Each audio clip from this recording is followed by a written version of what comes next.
মুহূর্তের অসতর্কতা আর ভাগ্যর নির্মম পরিহাসত স্তব্ধ হয়ে গেল একান পরিবার। চট্টগ্রামের ফটিয়াত ফৌরুর পানির ডুবি প্রাণ হারাই টিঙ্কু দাস নামের এক গৃহিণী মঙ্গলবার দুর্য উপজেলার হাইটগাঁও ইউনিয়নের 2 নম্বর ওয়ার্ডের ব্রাহ্মণপাড়া এলাকার ঘটে এই হৃদয়বিদারক ঘটনাগান। 35 বছর বয়সী এই নারীর এন আকস্মিক মৃত্যু যেন কোনোভাবেই মানিলেন না পারে তার স্বজনরা।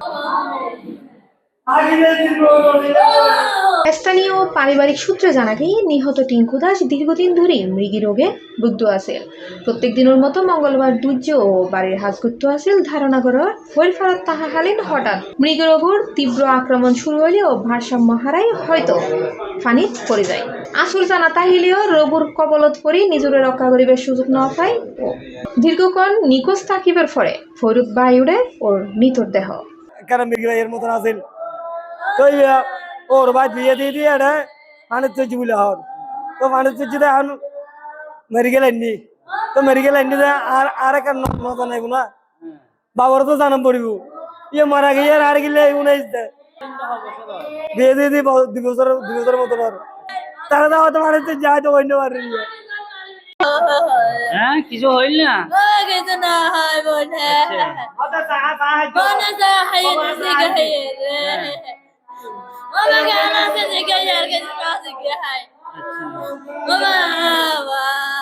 খবর কিভাবে ভাইয়েন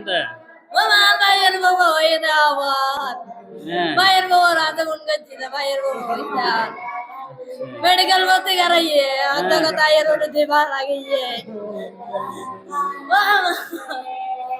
ওনারা কি ধারণা কি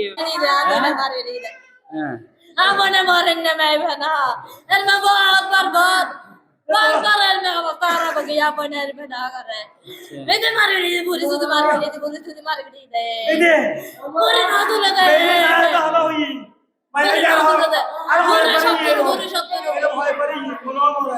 নিহত গৃহিণী ওই এলাকার বাসিন্দা ছোটন চক্রবর্তীর বউ। দীর্ঘদিনের অসুস্থতা যে এলনেমযোগ্য তাজা প্রাণ হারিল গো ইয়েন্ন আসিল ক্ষণিকের কল্পনা।